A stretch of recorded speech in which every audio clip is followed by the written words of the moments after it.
justamente sobre eso vamos a entrar en contacto para conversar con alguien muy cercano a Fernando Villavicencio, y desde aquí nuestras condolencias. Hablamos del periodista también, Juan Carlos Calderón. Él es periodista de profesión y ha estado en muchos momentos con Fernando Villavicencio en las investigaciones que ha realizado en varias oportunidades. Es más, Juan Carlos, al darte la bienvenida, sabemos bien que estuviste en el Perú en el año 2017, viniste con el periodista en ese entonces, Fernando Villavicencio, para pedir asilo para él porque por investigaciones justamente estaba amenazado. Juan Carlos, no son buenas noches, evidentemente, y desde aquí un abrazo profesional por esta pérdida de un amigo. Buenas noches, Juan Carlos, te escuchamos. Sí, buenas noches, muchas gracias, les devuelvo el abrazo. Sí, en verdad estuvimos allá acompañando yo a Fernando porque él estaba huyendo básicamente de la persecución que había ejercido sobre él el gobierno de Rafael Correa, básicamente por sus investigaciones. Y en ese momento estaba pidiendo asilo. Después se volvió al Ecuador, pero esta situación ha sido un crimen atroz, terrible. Es una pérdida personal para mí. Evidentemente hemos sido compañeros casi 40 años,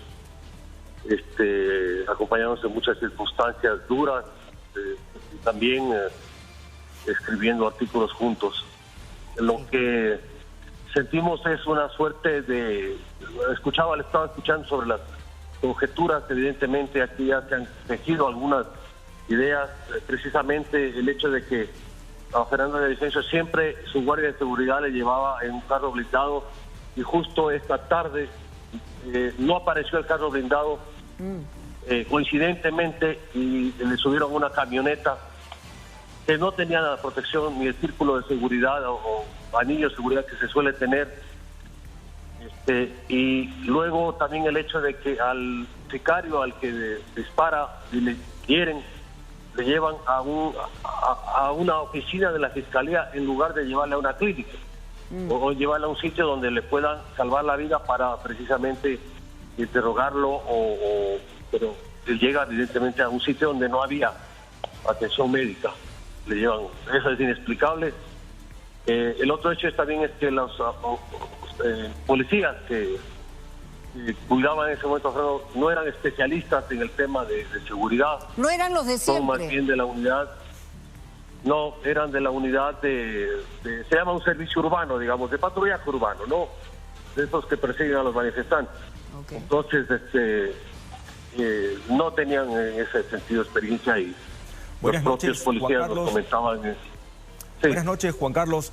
Nuestras condolencias por la pérdida de un amigo, de un colega. Lógicamente son momentos terribles, pero que también grafican el grado de violencia que se está viviendo en este momento en Ecuador, donde pese al estado de excepción, pese a las medidas que ha anunciado el presidente Lasso, esto ocurre a plena luz del día y a menos de 11 días de ya de las elecciones presidenciales.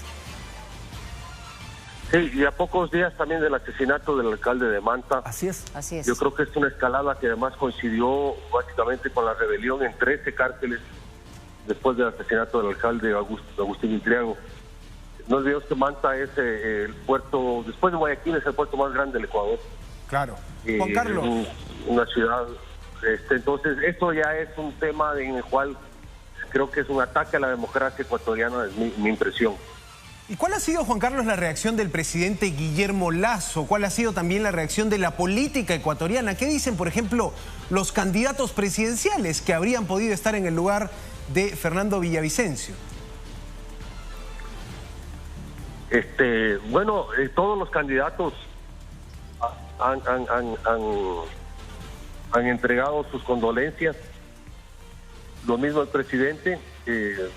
Evidentemente el presidente es el que más condolencias ha venido dando en los últimos meses, porque en su gobierno es donde se han dado estos hechos tan terribles.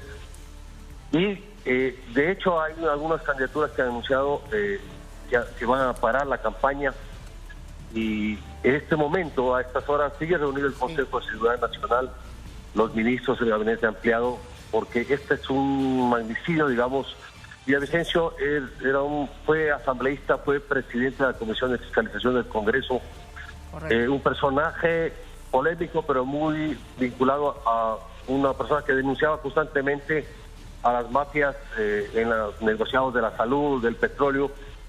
Ayer nada más había presentado una Fiscalía General una denuncia penal, Juan Carlos, un pedido de investigación penal por un atraco petrolero. Entonces, si me permites, estamos cortos de minutos, pero él había anunciado en una entrevista, por lo menos es lo que ha corrido en redes sociales, que el día de hoy iba a revelar una investigación importante.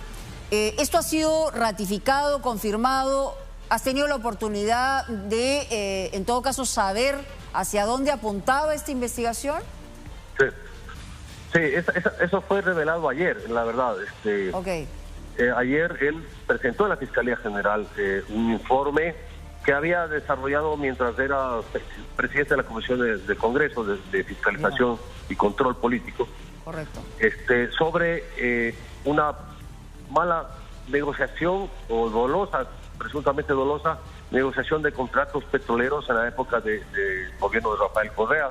Ajá. Y acusó directamente al expresidente Jorge Glass de esto, de haber entregado campos maduros, campos que ya estaban sobreexplotados, a varias empresas internacionales, sin haber tenido bases técnicas para poner el precio de producción del crudo de petróleo, es decir, el precio del costo de cada barril, cuánto cuesta producir.